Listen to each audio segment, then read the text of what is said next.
Hello বন্ধুরা, কেমন আছো তোমরা সবাই? তো আমি ভালো আছি। আমি আরেকটা ভিডিও নিয়ে চলে এসেছি তোমাদের সাথে শেয়ার করতে। তো আমি যখন মেসে থাকতাম পড়াশোনার জন্য, তখন আমার এক যে রুমমেট ছিল, তার কাছ থেকে এই রান্নাটা আমি শিখেছি। মূলত আমি এগুলো আগে মানে খেতে পারতাম না। তো ও একদিন আমাকে খাওয়ালো, দেন দেখছি ভালোই লাগে। তো আজ তখন থেকে দেখে শিখেছি, তো আজকে সেটাই আমি ট্রাই করলাম। এটা মূলত চিকেনের স্কিন।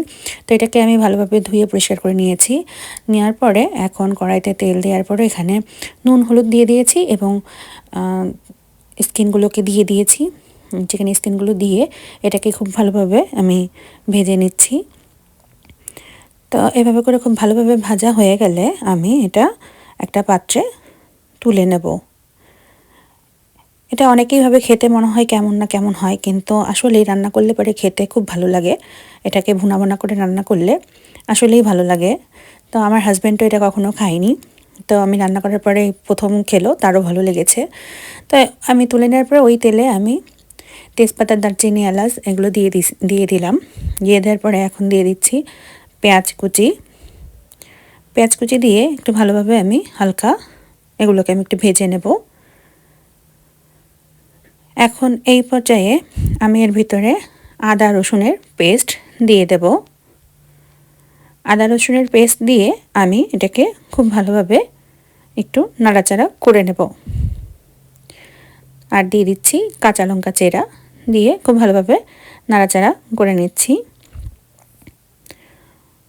খুব ভালোভাবে মশলাটাকে কষিয়ে নেব যাতে আদা রসুনের কাঁচা গন্ধটা চলে যায়।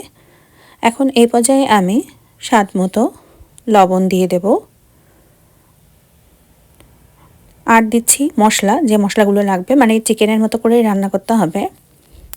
এখানে দিচ্ছি হলুদ গুঁড়ো, মরিচ গুঁড়ো, দিচ্ছি ধনিয়ার গুঁড়ো, আর দেব জিরার গুঁড়ো।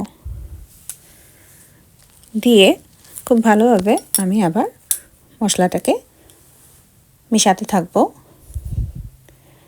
আর আমি একটু এর ভিতরে অ্যাড করলাম কাশ্মীরি রেড চিলি পাউডার, যাতে রঙটা খুব ভালো আসে, এটার জন্য।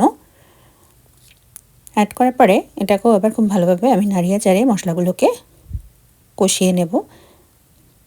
তো এখন আমি এর ভিতরে একটু জল অ্যাড করছি।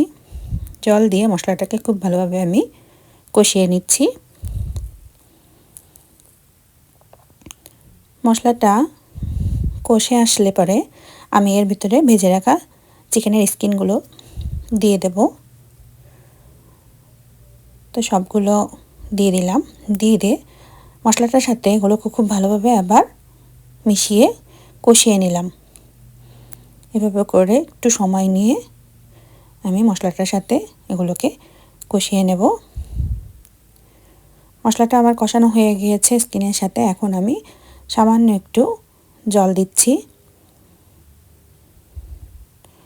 জল দিয়ে একটু ফুটতে দেব।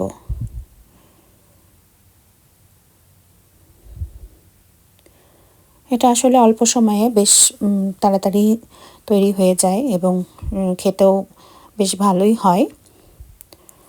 তো এভাবে করে আমি এটাকে একটু জাল করে নিলাম। এখন এটা আমার প্রায় হয়ে এসছে। এখন আমি একটু সামান্য গরম মশলার গুঁড়ো অ্যাড করে নিচ্ছি এবং খুব ভালোভাবে এটাকে আবার মিশিয়ে নিচ্ছি।